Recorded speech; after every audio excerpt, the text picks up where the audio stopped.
जयपुर में श्री गोविंद देव जी विराजते हैं, जबकि वृंदावन के सबसे प्रथम ठाकुर हैं श्री गोविंद देव जी। वृंदावन के अष्टदल कमल के बीच में बैठे हैं श्री गोविंद देव जी। वज्रनाभ भगवान के जो परपौत्र हुए, श्री कृष्ण के परपौत्र, ठाकुर जी के लीला विश्राम के बाद 16,100 अपनी राजमाताओं को लेकर के वज्रनाभ वृंदावन आए। अष्टपटरानियां तो भगवान के संगी चली गई थी, 16,100 रह गई थी। उनको लेकर के वज्रनाभ जब वृंदावन आए तो वृंदावन में वज्रनाभ ने देखा कि माताएं इतनी दुखी रहती हैं श्री कृष्ण की याद में, और पूरा वृंदावन ऐसा लगता है मानो जैसे कुछ खो गया, कुछ चला गया यहां से। वज्रनाभ बड़े चिंतित रहते थे, मैं क्या करूं, इन सब में ऊर्जा कैसे आई। ये श्री गोविंद देव जी हैं। तो तब वज्रनाभ ने क्या किया, जिस शिला पर, ध्यान से सुनिएगा, जिस शिला पर भगवान श्री कृष्ण प्रकट हुए थे कंस के कारागृह में, उन्हीं शिलाओं से 3 विग्रहों का निर्माण किया। गोविंद देव, गोपीनाथ और श्री मदन मोहन। ये वज्रनाभ ने बनवाए। ठाकुर जी की लीला सुनकर के, ठाकुर जी की रूप माधुरी का अनुभव करके 3 ठाकुरों का स्वरूप बनवाया, गोविंद देव, गोपीनाथ और मदन मोहन। वही वृंदावन में विराजमान किए। फिर उसके बाद जब वज्रनाभ आदि भी अपनी लीला करके चले गए तो फिर ये तीनों ठाकुर भूमिगत हो गए, भूमि के अंदर विराजमान हो गए। फिर बाद में रूप गोस्वामी जब वृंदावन गए तब उन्होंने श्री गोविंद देव जी को गोमा टीला से प्रकट किया।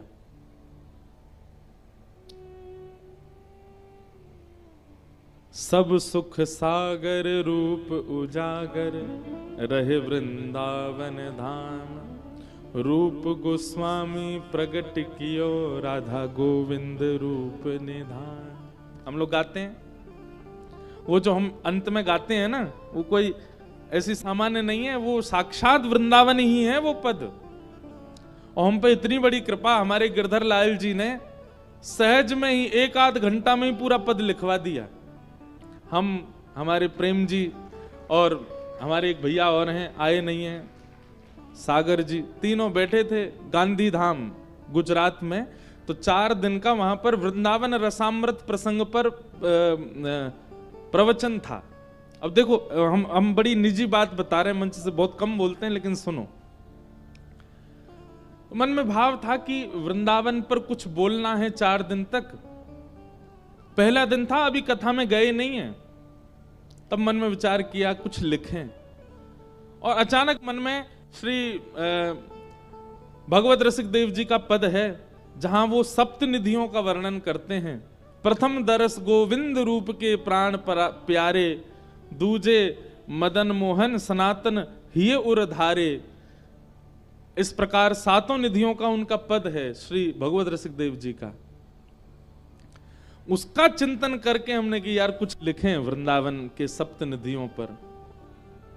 वैसे साल भर बैठे रहेंगे पेन कॉपी लेके, कुछ नहीं आएगा भाव। लेकिन अचानक से चिंतन किया, लाल जी से प्रार्थना की, हे लाल जी ऐसा कोई भाव प्रकट करवाओ कि सब गाएं, सब नाचें, सब आनंदित हों। कथा 3 बजे से प्रारंभ होनी, 1 बजे की बात है, हम बैठे हैं लेके सब साज लेके, क्या लिखें। और तब एक के बाद एक, एक के बाद एक, एक के बाद एक, 1 घंटा के अंदर सारी कड़ियां बनी और ये वृंदावन प्यारो वृंदावन पद लिख दिया। तब से हमको ये लगता है ये मेरी सामर्थ्य नहीं थी, ये तो हमारे गिरधर लाल जी ने लिखवाया है। और आज वृंदावन का हर व्यक्ति गाता है, बड़े बड़े संत गाते हैं। उस पद की वर्षगांठ पर हमारी हर साल अब कथा वहीं होती है गांधी धाम में जहां वो पद लिखा गया। और जिस घर में लिखा, जिस फ्लोर पर लिखा, वो फ्लोर खाली रहता, वहां कोई नहीं रहता, वहां पूरे फ्लोर पर ये पद ही लिखा हुआ है। जिनके घर में लिखा गया वो अपने आप को इतना भाग्यशाली मानते हैं। 7 निधियों के चित्र लगे हैं, पद लिखा है वहां लंबा सा, और वो कक्ष भी उन्होंने रखा। महाराज जी आपका ही है। मैंने कि भैया ये तो लिख गया, ठाकुर जी ने कैसे लिखवाया। लेकिन पूरे वृंदावन को प्रकट कर दिया उस पद ने। तो श्री वज्रनाभ जी ने 3 विग्रहों का निर्माण करवाया, गोविंद देव, गोपीनाथ, मदन मोहन। वे तीनों ठाकुर कुछ समय बाद वृंदावन की भूमि में ही भूमिगत हो गए। और फिर जब चैतन्य महाप्रभु की आज्ञा से श्री रूप गोस्वामी, रूप सनातन 2 भाई हैं और ये बंगाल के अत्यंत धनवान परिवार के 2 बालक थे, खूब धनवान थे, राजाओं के यहां इनकी खूब चलती थी। बहुत बड़ा प्रसंग है इनका। लेकिन बस हम एक बात स्पष्ट कहते हैं कथा में, और इस बात पर मोहर लगाती हैं ये सारी बातें कि आपके चाहने से आप ठाकुर जी के नहीं हो पाओगे। ठाकुर जी चाहेंगे तो ही आप उनके हो सकते हो। तो इसका मतलब यदि आप ठाकुर जी के हो गए हो तो इस बात से अपने कमर को थपथपा लिया करो कि ठाकुर जी ने हमको स्वीकार किया है। हम अपनी इच्छा से नहीं हो सकते इनके। ठाकुर जी आपको जब प्रेम भर के देख लेते हैं ना, तभी आपको कथा में रुचि होती है, तभी आपको वृंदावन में रुचि होती है, तभी आपको वृंदावन जाने की इच्छा होती है। रूप गोस्वामी ठाकुर जी का चिंतन कर रहे थे और श्री चैतन्य महाप्रभु का जब उनको प्रथम दर्शन हुआ, उसके बाद से तो बस रट लग गई, अब वृंदावन रहना है। और वृंदावन गए। उनको पता था कि वज्रनाभ ने 3 स्वरूप प्रकट किए, वे वृंदावन में ही हैं परंतु भूमिगत हैं। तब उन्होंने कहा कि ठाकुर जी आप मेरे भजन से केवल प्रत्यक्ष प्रकट होकर दर्शन दे दो, और मुझे ही नहीं कालांतर तक जन जन को दर्शन दो, ऐसी कृपा कर दो। तब उनके भजन के प्रताप से एक दिन वो अपनी कुटिया में बैठे थे, नन्ना सा बालक आया और बालक आके बोलो बाबा तू यहां बैठो है, ठाकुर तेरी प्रतीक्षा मां कर रहा है।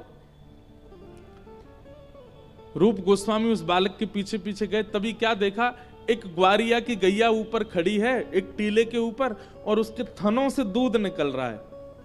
उस स्थान पर जाकर के जब दूध जहां भरा था गड्ढे में, वहीं खोल करके देखा, थोड़ी मिट्टी हटा करके देखा, तो वृंदावन के प्रथम ठाकुर, प्रथम निधि श्री गोविंद देव जी प्रकट हुए। बोलो राधा गोविंद देव की।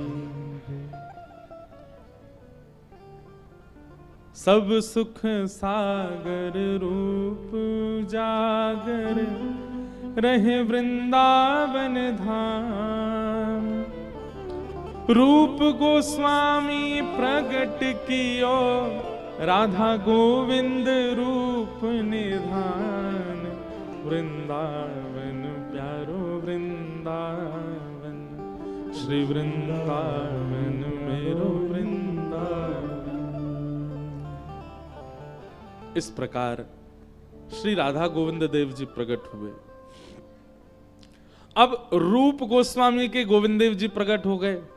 अच्छा, गोविंद देव जी के बारे में ऐसा कहते हैं कि जब वज्रनाभ ने तीनों ठाकुरों के रूप बनवाए, गोविंद देव, गोपीनाथ, मदन मोहन, तो जब मदन मोहन जी को देखा 16,000 रानियों ने, तो उन्होंने कहा इनकी तो कमर बिल्कुल श्री कृष्ण जैसी है। गोपीनाथ जी को देखा तो कहा इनकी भुजा श्री कृष्ण जैसी हैं। जब गोविंद देव जी को देखा तो सब 16,000 रानियों ने घूंघट कर लिया। तो वज्रनाभ बोले आपने घूंघट क्यों किया? बोले ये तो बिल्कुल श्री कृष्ण जैसे ही हैं श्री गोविंद देव जी। अच्छा, गोविंद देव जी का कभी आप मंगला में दर्शन करो, उनके जो कान है ना वो ऐसे रहते हैं आगे की ओर, बिल्कुल ऐसे हैं। उसके पीछे कारण क्या है? श्री गोविंद देव जी कथा सुनने के श्रोता हैं। जयपुर में कभी भी आप अगर गोविंद देव जी का दर्शन करने जाओ, बहुत विशाल प्रांगण है, कोने में बैठ जाना, वो हर जगह से दिखाई देंगे। वहां बैठ करके कोई चरित्र सुनाना, वो सुनने वाले ठाकुर जी हैं। कुछ बालक हैं जयपुर में, हमारी हर साल अकिंचन होती है जयपुर में, अब तो भक्तमाल होगी हर साल। तो श्री गोविंद देव जी वहां श्रवण करते हैं। कुछ बालक हैं, वो तो उनका तो नियम हम बनवाए आए हैं, हर दिन एक बालक जाता है और भक्तमाल का एक चरित्र सुनाता है गोविंद देव जी को। एक बार की बात है, एक व्यास जी कथा कर रहे थे गोविंद देव जी के सामने, तो कुछ चरित्र हुए। उसके बाद व्यास जी बोले अब हम आगे के चरित्र जो हैं अगली बार जब आएंगे तब सुनाएंगे, बहुत ध्यान से सुनना। तो अगली बार व्यास जी आए, व्यास जी आकर के मंच पे बैठे, तो मंच पे बैठते ही उन्होंने कहा कि देखो भैया, पिछली बार हमने अंतिम चरित्र कौन से भक्त का सुनाया था, ये जो बता देगा हम तभी आगे कथा करेंगे, नहीं तो नहीं करेंगे।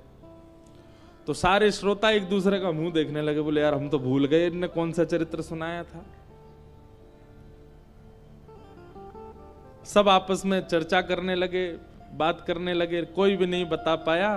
तभी सामने मंदिर में विराजमान श्री गोविंद देव जी, प्रसाद लग रहा था तो पर्दा लगा हुआ था, पर्दा के भीतर से श्री गोविंद देव जी बोले आप हरिराम व्यास जी का चरित्र सुना रहे थे। तब उन्होंने देखा, बोले ओहो, यहां श्रोताओं से मतलब नहीं है, ठाकुर कथा सुनता है।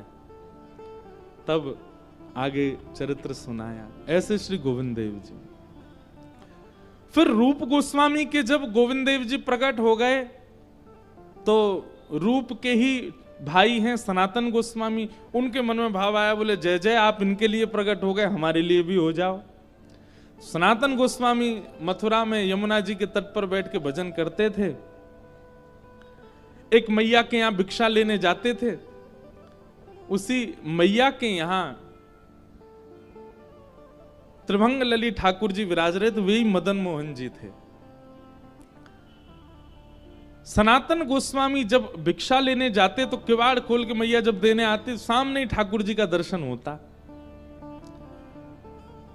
अब मदन मोहन जी, हम यदि ठाकुर जी को देखेंगे ना तो हम देख के चले जाएंगे, ठाकुर जी यदि हमको देख लेंगे तो हम वहीं स्थिर हो जाएंगे, हम जा नहीं पाएंगे वहां से। कभी ऐसा हो कि वृंदावन आप गए और ठाकुर जी के सामने खड़े है कि हिलवे कोई मन नहीं करे, वहां से निकलवे कोई मन नहीं करे, तो यूं ही सोचियो कि ठाकुर जी ने तुमको देख लियो, यही हमारे हिल नहीं पा रहे हो, और मंदिर में पहुंच के जावे की इच्छा है कि निकल गए बाहर, तो यूं ही सोचियो तुम ही देख के आए, ठाकुर जी ने नहीं देखा आपको। कई दर्शनार्थी ऐसे होते हैं, वो घूम घूम के आते हैं, फिर से कुछ चीज पकड़ लेंगे, कहीं छुप के खड़े हो जाएंगे, हमें कोई बाहर नहीं कर दे, इसका मतलब यही है ठाकुर जी उसको देख रहे हैं। तो सनातन गोस्वामी तो ऐसे हो गए, भिक्षा लेने के बाद भी वहीं खड़े रह गए। मैया बोली बाबा जाओ, भिक्षा दे दी, अब तो जाओ, लेकिन सनातन गोस्वामी हिल नहीं पावे। अब तो वही चिंतन चलने लगा, कैसे स्वरूप, कैसा मुखमंडल, कैसे भुजा, कैसे चरण, कैसी ग्रीवा, कैसे वक्ष। अब तो सनातन गोस्वामी रोज इसी लोभ में जाते कि हमको भिक्षा मिले और हम उनका दर्शन करें। देखते देखते एक दिन सनातन गोस्वामी बोले जय जय, जब इतना प्रेम कर ही रहे हो हमसे तो फिर आ जाओ हमारे पास। और उसी रात्रि में श्री मदन मोहन जी, वो जो मैया सेवा करती थी, उनके स्वप्न में गए और स्वप्न में जाके बोले मैया कल जब बाबा भिक्षा लेवे आवे, सुबह को भिक्षा के रूप में मोइये प्रदान कर दी हूं। मैया बोली मेरी सेवा से आप प्रसन्न नहीं हो? बोले नहीं, बहुत प्रसन्न हूं मैया, लेकिन तेरे तो कछु दिन ही रह गए, तो कछु दिना बाद चली जाएगी, फिर मेरी सेवा कौन करेगा? तो मैं तो पहले ही अपनी व्यवस्था कर रहा हूं, वो बाबा के पास मुंह दे दे। और अगले दिन जैसे ही वे आए, रोती विलकती मैया मदन मोहन जी को हृदय से लगा करके लेके गई और श्री सनातन गोस्वामी को प्रदान कर दिए। बिहरत निस दिन कुंज गलन में, ब्रज जन मन सुख धाम, मदन मोहन को रूप निरख के, श्री मदन मोहन को रूप निरख, सनातन बलि बलि जाए, वृंदावन प्यारो वृंदावन। और सनातन गोस्वामी के साथ श्री मदन मोहन जी आए, और मदन मोहन जी तो बड़े लीला, सबसे नटखट हैं सातों में श्री मदन मोहन जी। कहां विराजते हैं? करौली राजस्थान में। ये मुगलों के आने के बाद, कई मुगल क्योंकि मंदिर तोड़ते थे, इसलिए ठाकुर राजस्थान में राजाओं के आश्रय में चले गए। इसलिए कुछ ठाकुर हमारे वृंदावन से बाहर चले गए, नहीं तो ये सातों वृंदावन में ही थे। तो श्री मदन मोहन जी को लेकर के सनातन गोस्वामी गए। इतनी सुंदर लीला आती है श्री मदन मोहन जी की कि सनातन गोस्वामी का नियम था कि 24 घंटा में कम से कम 18 घंटा भजन करते थे और बाकी के एक आध घंटा स्नान आदि कुछ प्रसाद पाते, एक आध घंटा सोते, बस इस प्रकार 24 घंटा निकलता उनका। अब मदन मोहन जी को ले आए, अपनी कुटिया में विराजमान कर दियो। ये कथा हमने कई बार सुनाई है कथा में। सनातन गोस्वामी का नियम था कि एक टिक्कर बनाते थे, टिक्कर समझते हैं, मोटी रोटी बड़ी सी बनाते और उसी को ब्रजरज में रखते। जब भूख लगती नेक निकाल के नेक पा लेते, फिर एक आध दिना तक भजन करते, फिर थोड़ी सी निकाल के पा लेते, फिर भजन। आज भी ब्रज में ऐसे संत हैं, वो खूब मोटे मोटे टिक्कर ब्रज की रज में अंदर रखते हैं और जब भूख लगती है उसमें थोड़े टूक लेके पा लेते हैं। कोई सब्जी नहीं, कोई नमक नहीं, मिर्च नहीं, कुछ नहीं, बस भजन के लिए जीवित रहना है, इतना पाते हैं। हम लोग भोजन के लिए जीवित रहते हैं, पर ब्रज में लोग भजन के लिए जीवित रहते हैं। कई लोग हैं वो तो जिंदा ही इसीलिए कि हम कुछ और खा सकें। एक बार मैं एक व्यक्ति के संग कहीं जा रहा था, तो रास्ता में हम लोग खूब सारा बाल भोग करके निकले, खूब सारा नाश्ता पा लिया। जैसे ही रास्ता में कहीं रुके, बाल भोग करके निकले थे, तो रास्ता में एक जगह शौच आदि के लिए निवृत्त होने के लिए रुके, तो वहीं पोहा बन रहे थे। पोहा समझते हैं, नमकीन चूड़ा पोहा। तो साथ में जो व्यक्ति थे उनको सुगंधी आ गई पोहे की, तो पोहे की सुगंधी आने के बाद वो ऐसे घूमने लगे 2-4 राउंड। मैंने कि क्या हुआ? बोले महाराज जी वो सुबह का खाया न पच जाए तो पोहा और पाऊंगा। मैंने कहा वारे भैया, भूख नहीं है, केवल पानो है, स्वाद अच्छा है। हमारे लाल जी भी ऐसे ही हैं, ठाकुर जी भी ऐसे ही हैं, वो भी पाम है, पूरे दिन 8 बार प्रसाद पाते हैं दिन भर में। तो मदन मोहन जी तो श्री सनातन गोस्वामी तो एक टिक्कर पाते थे और एक टिक्कर ही 2-3 दिन तक चलता था। परंतु अब ठाकुर जी मदन मोहन जी आ गए तो उनके लिए रोज छोटे छोटे टिक्कर बना के प्रसाद में रखते थे। एक दिन सनातन गोस्वामी के ध्यान में श्री मदन मोहन जी सचल प्रकट हो गए और प्रकट होकर बोले बाबा, अरे जय जय, कैसी सेवा चल रही है? आपको सुख मिल रहा है कि नहीं? आनंद आ रहा है कि नहीं? ठाकुर जी बोले सनातन जी, आनंद तो बहुत आ रहा है, लेकिन रूखी रोटी खवाए खवाए के आपने हमारा गौरव जो है का चौक कर दियो है। अरे बामे नेक नमक बुरुक दे करो, नेक नमक तो डाल दे करो आटे में, थोड़ा तो स्वाद आवे। सनातन गोस्वामी बोले अरे भगवान, हम तो भजनानंदी महात्मा है, हम कहाँ इतना। ठीक है, कल से आपके लिए मैं नमक वाली बढ़िया टिक्कर बनाऊंगा। और भिक्षा में नमक लेके आते, आटे में मिला के गूंद करके टिक्कर बना के पवाते। कुछ दिन तक ठाकुर जी ने प्रेम से पाया। कुछ दिन बाद ठाकुर जी फिर ध्यान में आ गए। सनातन गोस्वामी बोले जय जय, अब तो बढ़िया है, नमक वाली रोटी पा रहे हो। मदन मोहन जी बोले वो तो बढ़िया है, रोटी में नेक नमक स्वाद तो आ गयो, लेकिन रूखी रूखी रोटी पाऊं तो गले में इर्ज जाए मेरे में, नेक वहां में घी लगा दे करो। सनातन गोस्वामी बोले अच्छा ठीक है, कल से भिक्षा में घी भी ले आएंगे। नमक लेने आने लगे, घी लेके आने लगे, बढ़िया घी लगा के ठाकुर जी को पवाने लगे। कुछ दिनों बाद ठाकुर जी फिर आ गए। ध्यान में आके बोले आप नमक तो लेके ही आते हो, घी भी ले आते हो, एक आलू और ले आए करो, वाकू भून के वाकी चटनी बना के पवाए दे करो, टिक्कर से आलू लगा के पालेंगे ने स्वाद आ जाएगा। सनातन गोस्वामी ने तुरंत नेत्र खोले, अपनी माला झोली कोने धरी, ठाकुर जी उठा लिए। ठाकुर जी बोले कहां ले जा रहे हो? बोले वापस मैया के पास छोड़ के आ रहा हूं। अरे हम यहाँ भजन करने के लिए कुटिया में रहते, तुम यहाँ 56 भोग बनवा रहे हो। ठाकुर जी सचल प्रकट हो गए और मदन मोहन जी सनातन गोस्वामी के गले से लग गए। बोले बाबा तू चाहे रोखी रोटी खवा, चाहे नमक बुरक के खवा, चाहे बिना घी की खवा, रहूंगा तेरे पास ही, तो छोड़ के ना जाऊंगा।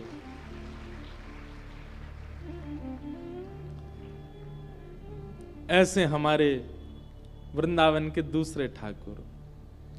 बिहरत निस दिन कुंज गलिन में, ब्रज जन मन सुख धाम। मदन मोहन को रूप निरख, सनातन बलि बलि जाए। वृंदावन प्यारो वृंदावन, श्री वृंदावन मेरो वृंदावन। तो भैया अब हमें पता नहीं हम क्यों इस प्रसंग में चले गए, क्यों वृंदावन के निधियों की चर्चा करने लगे।